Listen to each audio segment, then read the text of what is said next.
Welcome to STEM Family Camp. Do you know what solubility is? Today at camp, we will be exploring the solubility of different chemicals and investigating how fast chemicals can dissolve.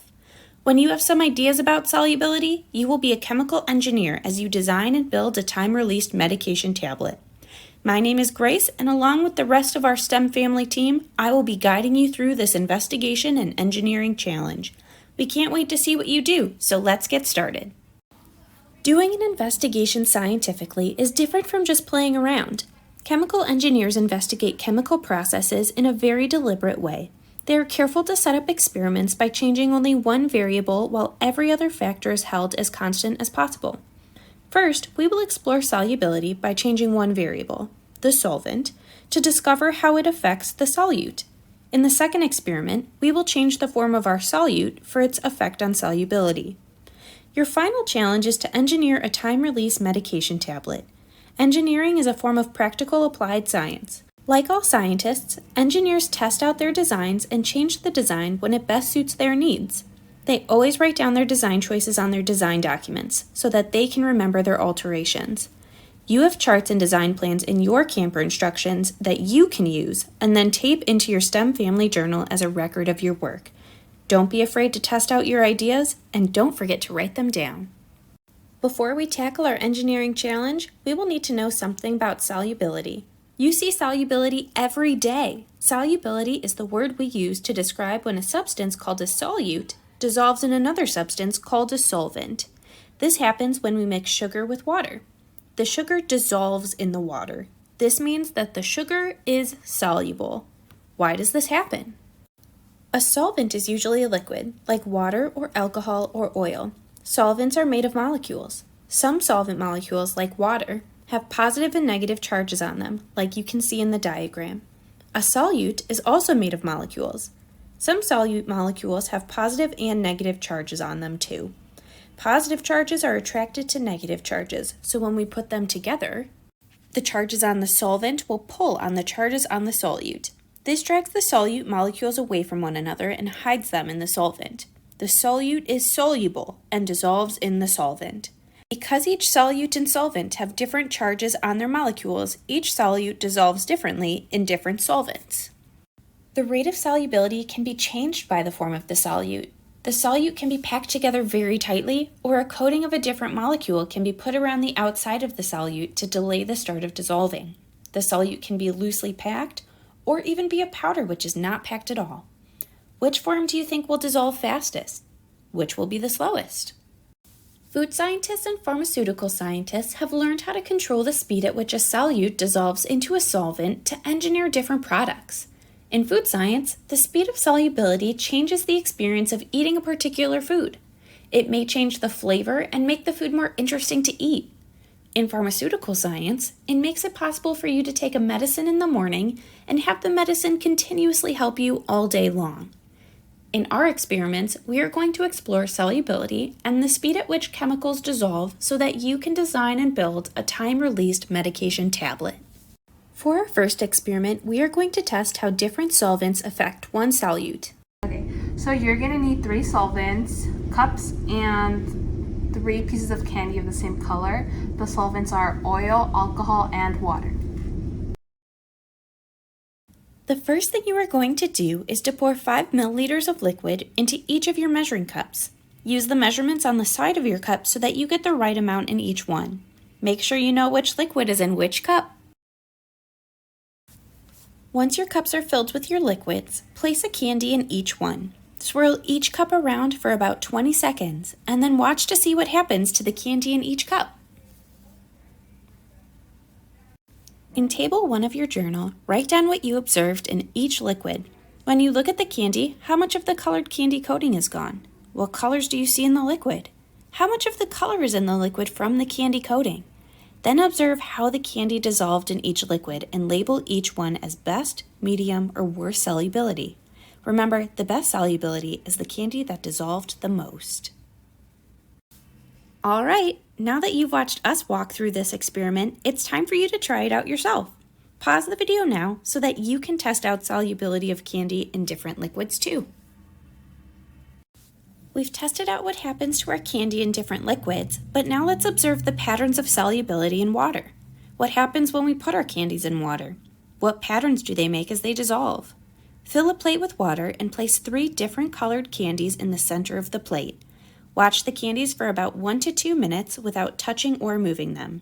What did you see? Record your observations in Table 2. Pause the video now to test out solubility patterns yourself. You can follow the procedure on the screen for your experiment. Nice work with that last experiment. We just finished testing how different solvents affect solubility. So now let's see what happens when we change the form of our solute. Here's what you'll need for this experiment.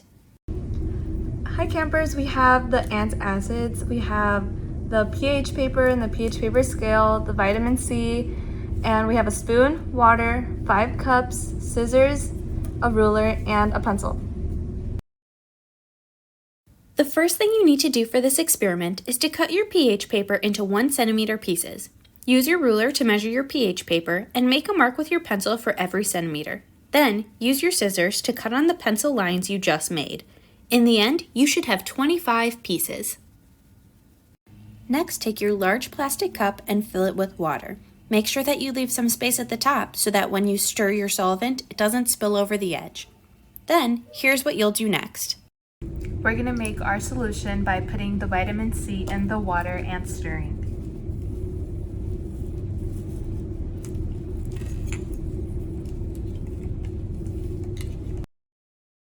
Once the vitamin C powder has completely dissolved in the water, you will want to test the pH of your new solution. Test your pH by dipping the pH paper into the solution and then comparing it to the pH scale. Once you've matched the color of your paper to a color on the scale, record the pH on Table 3. This is your initial pH of your vitamin C solution.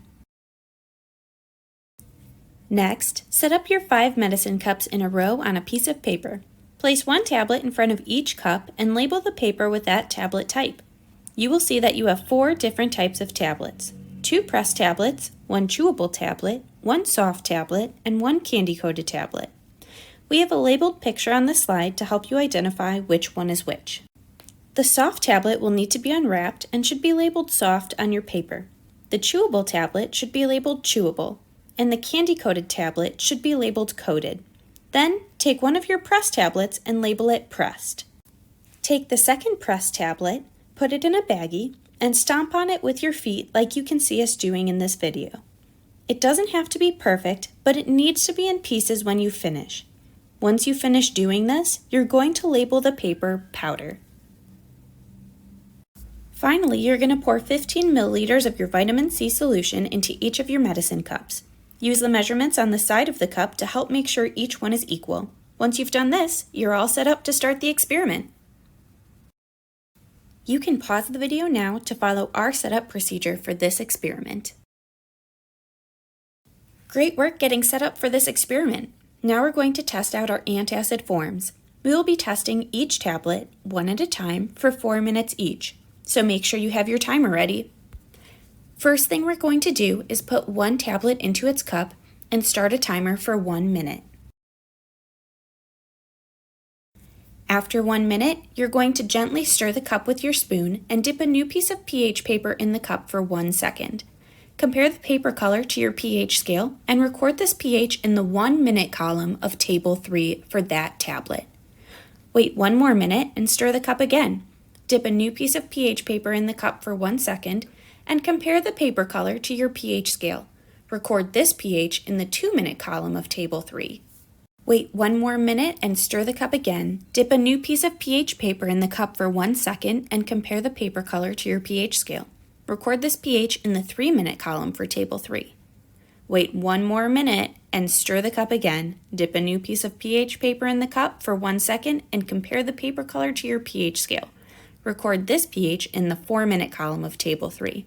You're going to repeat this process for all 5 antacid forms. Once you've recorded all of your pHs in Table 3, you're going to want to graph your results. Here's an example of how to graph your data. Feel free to use a different color for each type of tablet so you can better see your results in the end. Remember, your numbers are going to look different than mine. So let's say I just finished testing my Press tablet. The first thing I want to do is make sure that I mark our initial pH of the vitamin C solution. So at 0 minutes, because we didn't start our experiment yet, we're going to go to the 0 at the bottom and up to the 4 because that's what I recorded as my initial pH. When I tested my pH at 1 minute, I got a pH of 5. So I'm going to look at the bottom and go over to the 1 and then up to the 5 on the left-hand side and mark a dot where those two meet. I'm going to do the same thing for 2 minutes. So I also got a 5 pH at 2 minutes. At 3 minutes, I got a 6 pH. So along the bottom, I'm going to go over to the 3 and move up to the 6 and mark a dot there. For 4 minutes, I got a 7. So I'll mark a dot at 7 for those 4 minutes.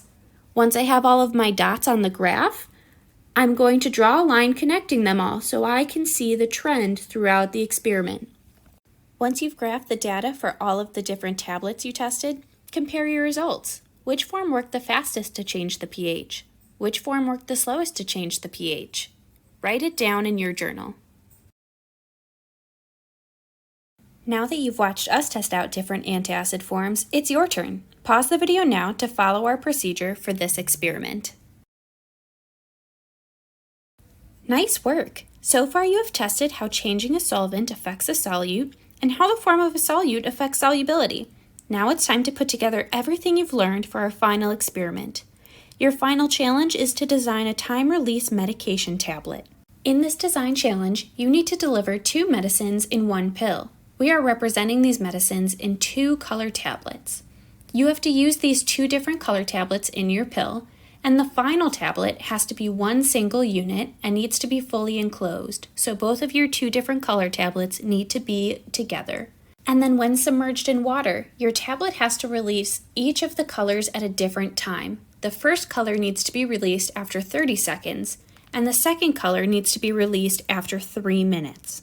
Before we get started, here are the materials you'll need for this experiment. You'll have 3 different kinds of plastic, a spoon, water, 4 different colored tablets, tape, and scissors. As you discovered throughout our other experiments today, every solute is a little bit different. So before you design your time-release medication tablet, make sure you know what each of your materials does in water. Test out a small piece of each of your plastics and observe. What do you see happening? What happens to a small piece of Scotch tape?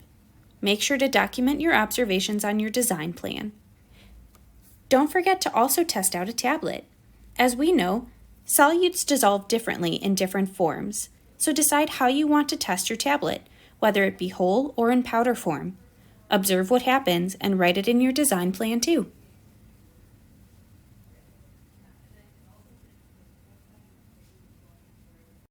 Once you've observed what happens to each of your materials in water, it's time to start designing. Remember, scientists always write down their design choices so that they can remember their alterations and change as they experiment. Use your design plan to brainstorm some design ideas for your time-release medication tablet. Draw a diagram of what your design will look like and label what materials you will use. When your design is done, it's time to create. The final step is to test out your time-release medication tablet. Take your newly designed tablet, drop it in a cup of water, and observe. Did it work? Remember, even if it didn't turn out the way you expected, you still learned a lot today. It's all part of the scientific process. Thank you for joining us for today's investigation and engineering challenge. I know we had a lot of fun, and I hope you did too. STEMFamily Camp is a product of iBio, delivering industry-led STEM programs for teachers and students to inspire a new generation of innovators and entrepreneurs. To learn more about iBio and its programs, visit www.ibio.org.